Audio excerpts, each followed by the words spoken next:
बिस्मिल्लाहिर्रहमानिर्रहीम। मैं मियां मोहम्मद एहसन एडवोकेट हूं और आपको अपने यूट्यूब चैनल लीगल ओपिनियन में वेलकम करता हूं। मुअज़्ज़ज़ नाज़रीन, आज मैं जिस टॉपिक पर बात करने लगा हूं वो है डॉवर, यानी हक महर। हक महर क्या होता है? मोहम्मदन लॉ के आर्टिकल 285 में हक महर की वजाहत की गई है। हक महर जो है वो शादी का एक असेंशियल इंग्रेडिएंट है, यानी शादी जो है वो हक महर के बगैर पाया तकमील तक नहीं पहुंच सकती जब तक उसका तय्युन ना कर लिया जाए। शादी जो है वो एक सिविल कॉन्ट्रैक्ट होता है।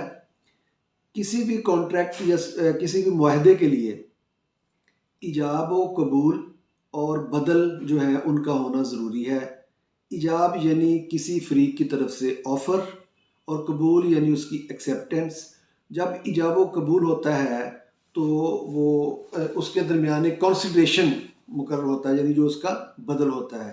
तो इसका मतलब जो है इसको आप टोकन ऑफ रिस्पेक्ट कह सकते हैं, जेस्चर ऑफ गुडविल कहा जा सकता है कि ये एक अमाउंट है, एक मिकदार है जो किसी खातून को इज़्ज़त के तौर पे दी जाती है, ताकि जब आप किसी खातून के साथ निकाह करते हैं तो उसको रिस्पेक्ट देने के लिए इस्लाम ने हक महर जो है उसका तय्युन किया है। शादी जो है वो हक महर के बगैर पाया तकमील तक नहीं पहुंच सकती। अब देखना यह है कि हक महर की मिकदार या तादाद कितनी होनी चाहिए। तो नाज़रीन, मुस्लिम फैमिली लॉज के मुताबिक हक महर जो है इसकी कोई तादाद मुतय्यन नहीं है। ना इसकी लोएस्ट अमाउंट मुकर्रर है और ना ही इसकी हाईएस्ट अमाउंट मुकर्रर है। इसकी तादाद जो है वो फ़रीक़ैन की बाहमी रज़ामंदी से तय की जाती है। लड़का और लड़की या उनके जो नुमाइंदगान होते हैं वो आपस में मिल बैठ कर फ़रीक़ैन के स्टेटस के मुताबिक, उनके मेयार के मुताबिक इसका तय्युन करते हैं। अगर फ़रीक़ैन या ख़ास तौर पे हस्बैंड जो है वो माली हालात में कमज़ोर है तो फिर इसका तय्युन जो है वो उस हिसाब से किया जाएगा। और अगर हस्बैंड जो है उसका माली लिहाज से उसका स्टेटस जो है वो ज़्यादा अच्छा है, बेहतर है, तो उस लिहाज से उसका तय्युन किया जाएगा। अगर लोग जो है वो 10,000 रुपये या 5,000 रुपये हक महर भी तय कर लेते हैं तो ये भी इसका भी तय्युन किया जा सकता है इस अमाउंट का। और अगर कोई किसी के नाम मकान जो है वो हक महर में देता है, गाड़ी देता है, बंगला देता है, कोई प्रॉपर्टी जेवर वगैरह देता है, तो इस तरह वो भी इसका तय्युन भी किया जा सकता है। तो मतलब ये हुआ कि दोनों फ़रीक़ैन अपनी बाहमी रज़ामंदी से बैठ कर मुशावरत के साथ जो एक अमाउंट तय करते हैं हक महर की, वो जो है उस तरह उसको फ़िक्स कर लिया जाता है। देखना ये है कि इसकी कौन कौन सी किस्में हैं। हक महर जो है उसकी दो अक़साम हैं। एक है प्रॉम्प्ट डॉवर और दूसरा है डेफर्ड डॉवर। अब मैं इन दोनों पे बारी बारी जो है इसकी वजाहत करता हूँ। सबसे पहले आता हूँ महर मुअज्जल की तरफ। महर मुअज्जल जिस तरह लफ्ज़ से साबित हो रहा है, मुअज्जल यानी उजलत में अदा किया जाने वाला महर। ये हक महर की वो तादाद है जो मौका पर मिकदार है, वो किस्म है जो महर मौका पर अदा कर दिया जाता है। इस महर को शादी के निकाह के वक़्त अदा किया जा सकता है या फिर ये इंदुल तलब, जब खातून बीवी जो है जब चाहे वो ले सकती है। कुछ लोग जो हैं वो इंदुल तलब को हक महर की तीसरी किस्म करार देते हैं, जबकि ये ख्याल जो है ये बिल्कुल गलत है। इंदुल तलब का मतलब ये है कि ये जो है पेएबल ऑन डिमांड होगा, मतलब जब उनकी डिमांड है बीवी की उस वक़्त ले सकती है। ज़्यादातर प्रेफरेबली ये होता है कि हक महर जो है वो कंजुमेशन ऑफ मैरिज से पहले अदा कर दिया जाता है, ये ज़्यादा बेहतर है, यानी खलवत सहीहा होने से पहले। कंजुमेशन ऑफ मैरिज या खलवत सहीहा, या इसको आम आसान अल्फाज में ये कहा जा सकता है कि आम तौर पर प्रेफरेबली ये हक महर मुअज्जल जो होता है ये अज़दवाजी ताल्लुकात कायम करने से पहले जो है खावंद की तरफ से अपनी बीवी को अदा कर दिया जाता है। अब इसकी मिकदार कितनी है? तो हक महर मुअज्जल जो है या गैर मुअज्जल जो है, इसकी मिकदार जो है ये कहीं पे दर्ज नहीं है कि इसकी अमाउंट कितनी होनी चाहिए। ये एक ख़ातून को रिस्पेक्ट मतलब देने का बदल है। इसको ख़ातून के जो स्टैंडर्ड है उसके लिहाज से पुराने ज़माने में जब हक महर मुतय्यन किया जाता था तो लड़की की काबिलियत, उनके फैमिली बैकग्राउंड यानी उनकी बहनों का हक महर कितना या उसकी फूफो जो है उसका हक महर कितना, उसकी खूबसूरती को भी मद्देनज़र रखा जाता था।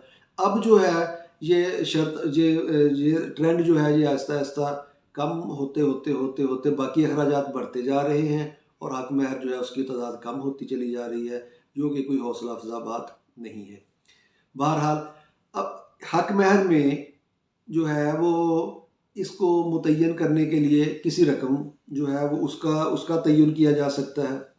लोग जायदाद भी दे सकते हैं, देते हैं, कोई प्रॉपर्टी, मकान, गाड़ी, ज़ेवर, इसमें कोई पाबंदी नहीं है।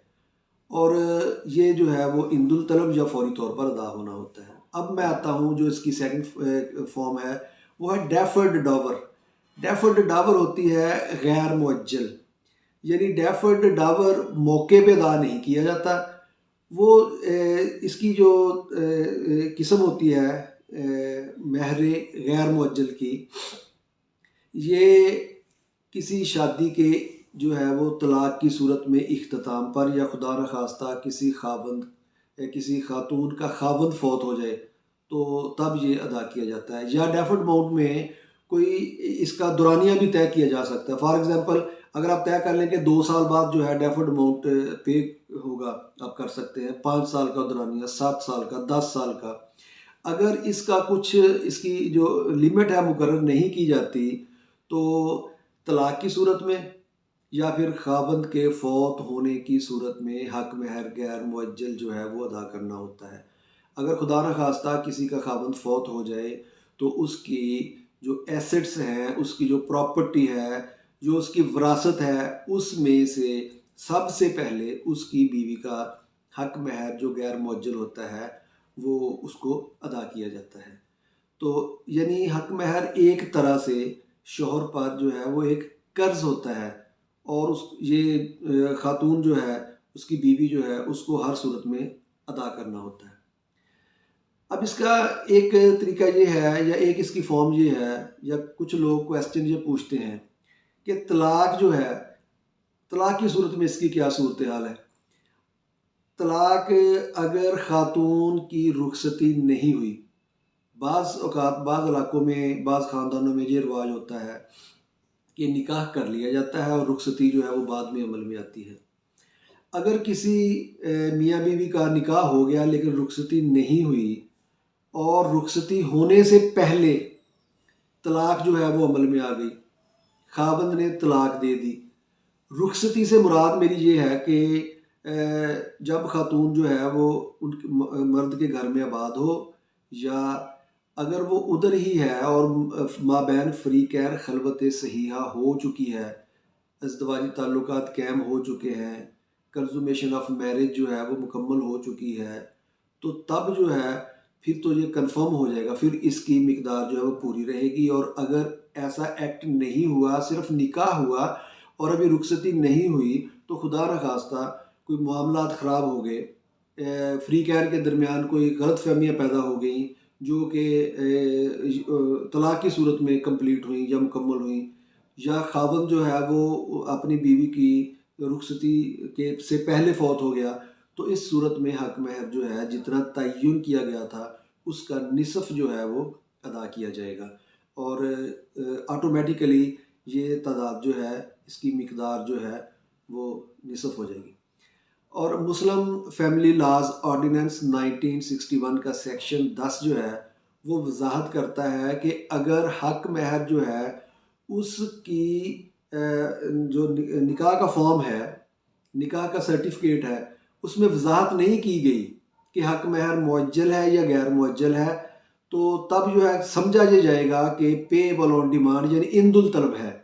तो फिर जब बीवी जो है बीवी चाहेगी तो तब ये हक महर जो है वो अदा कर दिया जाएगा या अदा करना होगा। अब मैं इसकी एक वजाहत थोड़ी करता हूँ। वो इस तरह है कि जब कोई खातून तलाक लेती है, अगर तो हस्बैंड ने तलाक दे दी, पूरा हक महर जो है वो उसके ज़ुम्मा है, उसकी प्रॉपर्टी से लिया जाएगा, उसकी फौतगी की सूरत में प्रॉपर्टी से लिया जाएगा। और खातून जो है अगर खुला की ग्राउंड पे तलाक लेती है तो फिर हक महर का क्या बनेगा? तो मुअज़्ज़ज़ नाज़रीन, इसमें सूरत हाल ये है कि मैं इसकी थोड़ा सा बैकग्राउंड बता देता हूँ। तलाक और खुला पे मैं एक अलहदा से एक वीडियो रिकॉर्ड करवाऊँगा। वो एक काबिले वज़ाहत टॉपिक है, लेकिन मैं अब मुख्तसरन हक महर के हवाले से इसको बता देता हूँ कि सबसे पहले एक जो मुस्लिम पाकिस्तान बनने के बाद जो फैमिलीज़ के शादी के बारे में कानून था, वो डेज़ोल्यूशन ऑफ मुस्लिम मैरिज एक्ट 1939 था, जिस पे अमल दरामद होता आ रहा था। और बाद अज़ां जब 1961 में सदर अयूब ने एक ऑर्डिनेंस जो है वो ऑर्डिनेंस तैयार किया, जिसका नाम था the Muslim family laws ordinance 1961। उसमें जो है फिर इसको अलहदा से ज़रा वाज़े तौर पे जो है वो तैयार किया गया, जिसमें इसके मामलात जो थे उसकी वजाहत की गई। बाद अज़ां 1964 में फिर उसको मज़ीद जो है इसकी वजाहत करके एक नया कानून जो था बनाया गया, जिसमें 1961 का कवानीन और उसमें से कुछ बाज़ जो है वो नए उसके हिस्से जो है उसमें शामिल किए गए और उसको the West Pakistan family court act 1964 का नाम दिया गया, जो अब तक राइज है, जिस पे अभी तक अमल दरामद होता है और होता आ रहा है। उसका एक सेक्शन जो the West Pakistan family court act 1964 का सेक्शन 10 जो है, उसमें वजाहत की गई थी तलाक की या खुला की, या मतलब इस तरह की जो इनकी वजाहत की गई थी। और 1 अक्टूबर सन 2002 को सेक्शन 10 का एक सब सेक्शन 4 क्रिएट किया गया और उसमें ये वजाहत की गई कि अगर खातून जो है वो खुला लेती है और शादी जो है उसको तोड़ने का ऐलान करती है, खुला की ग्राउंड पे वो तलाक ले लेती है, तो वो किसी हक महर की मुस्तहिक नहीं होगी। अगर हक महर जो है उसने मुअज्जल की सूरत में, यानी प्रॉम्प्ट डॉवर की सूरत में वसूल कर लिया होगा, तो वो वापस करने की पाबंद होगी। और अगर उसने हक महर जो है वो गैर मुअज्जल होगा, डेफर्ड अमाउंट होगी, उससे वो दस्तबरदार उसको होना पड़ेगा। जब ये सब सेक्शन शामिल किया गया तो ये इस पे अमल दरामद कुछ अर्सा के लिए होता रहा। बाद अज़ां इस जो सब सेक्शन 4 है, इसको फेडरल शरीयत कोर्ट में चैलेंज कर दिया गया और एक फेडरल शरीयत कोर्ट में एक केस सलीम अहमद बनाम फेडरेशन ऑफ पाकिस्तान, उसमें जो था इसकी वजाहत करते हुए PLD 2014 FSC पेज 43 जो था उसमें फ़ैसला दिया गया, जिसमें कहा गया कि सब सेक्शन 4 जो है वो शरीयत के बिल्कुल मुताबिक है, तो उस पे अमल दरामद होता रहा।